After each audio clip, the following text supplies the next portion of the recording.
Located in the Andaman Sea, Koh Yao Yai is a tiny island nestled between the giants of Phuket and Krabi, and is known for being one of the most natural islands.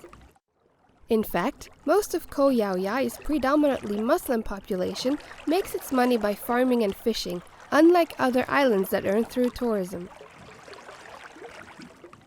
And our trip, instead of being typical tourists, is more to immerse ourselves in the local culture.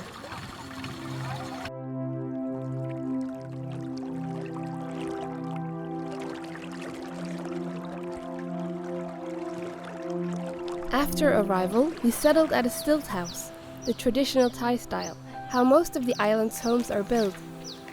Koh Yao Yai just feels old in a very charming way. The local inhabitants of Koh Yao Yai are proud of the island's rustic charm. And one of them was Bungseed, our special tour guide, who then openly shared with us his story of growing up and living as an islander for 38 years.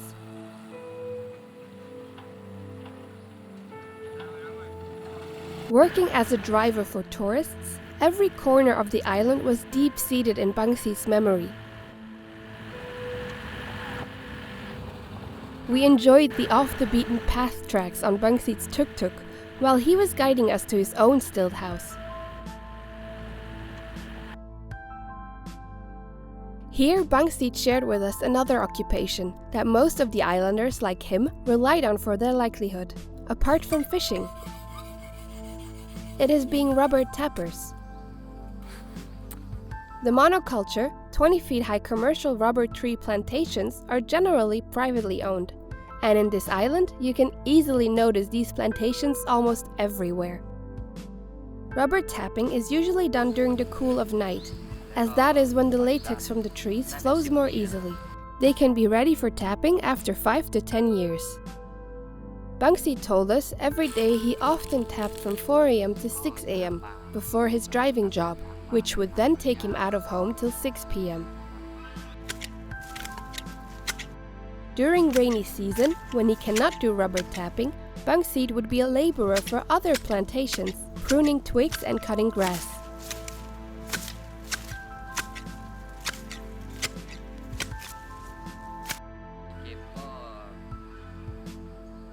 Despite doing multiple jobs, for him it wasn't easy to make ends meet with a big family, including his wife and 3 daughters. As the price of rubber trees was going down, Bungseed said nowadays he only managed to earn 400 Thai baht per day for the whole plantation. But what really touched us was, even though he earned less, Bungseed never thought of leaving the island. From his gleamed eyes, the island appeared as his greatest pride and joy. Leaving Bungseed's home, our tuk-tuk journey continued guiding us deeper into the life of Koh Yao Yai's inhabitants, where we could see smiles, happiness, and peace. Here in this small village, everyone worked together, helped one another, and shared what they made.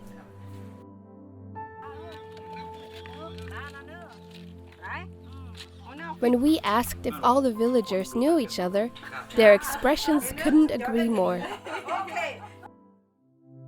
Later, we learned that it wasn't just Bungseed, but also every inhabitant of Koh Yao Yai had nurtured a sincere love for their homeland.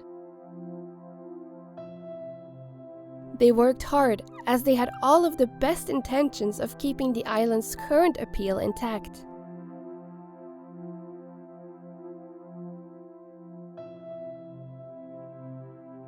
As we immersed in the quiet and unpolluted charm along the walk, Bungseed introduced us to a coconut farm where his friend was working. In recent years, the local residents also developed more business with coconut plantations, in which they sought help from monkeys for coconut picking. We were amazed by how the pig-tailed macaques were so well trained to fetch coconuts from tall trees. Not only that monkeys are more productive, especially male monkeys, it's also safer for a scampering, height-savvy monkey to pluck and drop the fruit from the trees, up to 80 feet tall, than a human.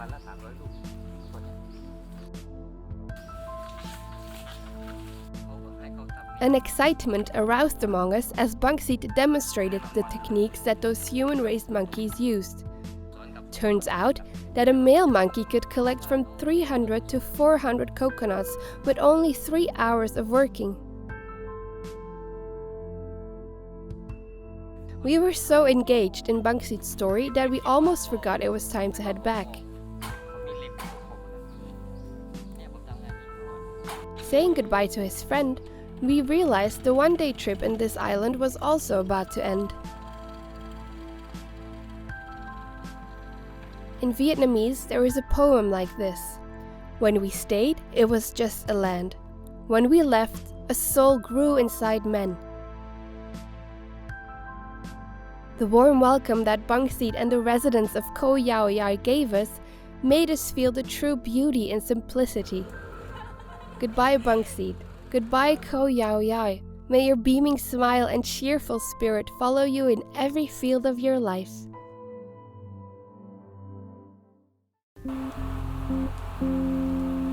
Say it to say it to, say it to say